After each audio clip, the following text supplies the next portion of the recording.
গেল ২২ দিনে মাছ ধরায় নিষেধাজ্ঞা শেষে প্রচুর পরিমাণে মাছ শিকার করছিলেন কক্সবাজার উপকূলের জেলেরা।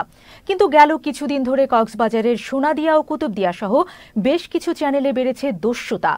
সম্প্রতি এক জেলেকে গুলি করে হত্যা করেছে ডাকাত দল। এতে আতঙ্ক বিরাজ করছে ট্রলার মালিক, ব্যবসায়ী, জেলেদের মাঝে। আমাদের কক্সবাজার প্রতিনিধি মীর কাশেম আজাদের তথ্যচিত্রের ডেস্ক রিপোর্ট।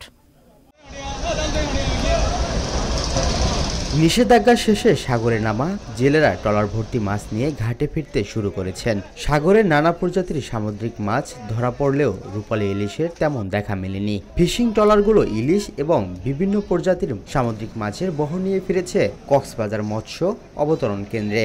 মৎস্য ব্যবসায়ী ও ট্রলার মালিকরা বলছেন, কক্সবাজার সমুদ্র উপকূলের বিভিন্ন ঘাটে আসা ট্রলারে ইলিশের চেয়ে বিভিন্ন প্রজাতির পেঁপে মাছ, মাইট্রা, রূপচাঁদা, টেকচাঁদা, কালোচান্দা সহ বিভিন্ন প্রজাতির সামুদ্রিক মাছ ধরা পড়েছে।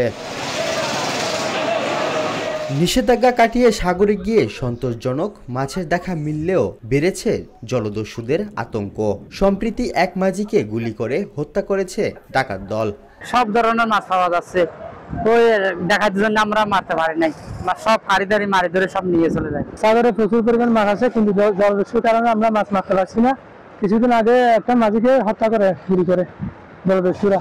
আমরা প্রচুর আতঙ্কে আছি। সাগরে পরিমাণ মাছ পড়তেছে, আমরা সাগরে যাওয়ার জন্য প্রস্তুত, কিন্তু যাইয়া ফিশিং করতে পারি না। জলদস্যুরা গুলি করতেছে, মানুষ মেরে ফেলতেছে।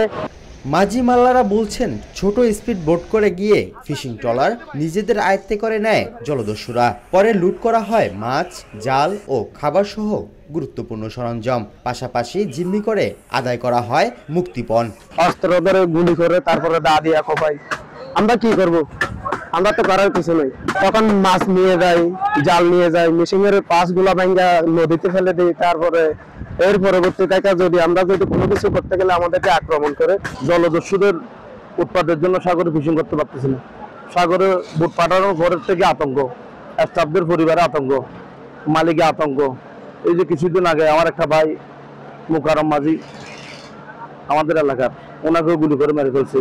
যদি নিরাপত্তা নিশ্চিত করতে পারি, আল্লাহর রহমতে আমরা ভবিষ্যতে মাছ আহরণ করতে পারবো। জলদস্যুরা ছোট নৌকা নিয়ে আমাদের নৌকাতে উঠে, বড় বোটদের অস্ত্র নিয়ে, জিম্মি নিয়ে মারধর করে আমাদের মাছগুলা না হয় অন্য কিছু নিয়ে যায়।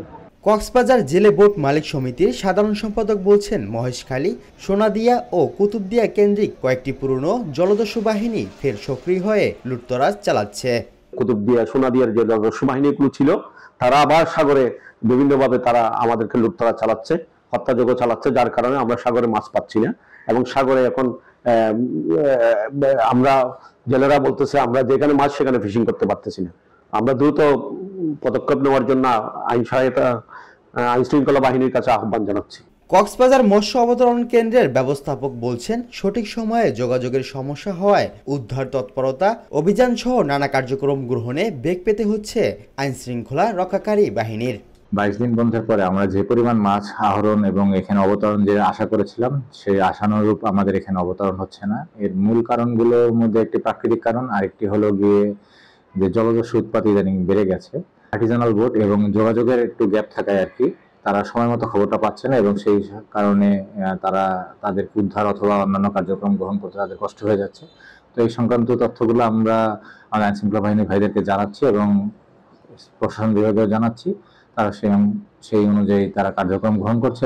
2018 সালের 20 অক্টোবর মহেশখালী কুতুবদিয়া উপকূলের 6টি বাহিনীর 43 জন জলদস্যু আত্মসমর্পণ করেছিল।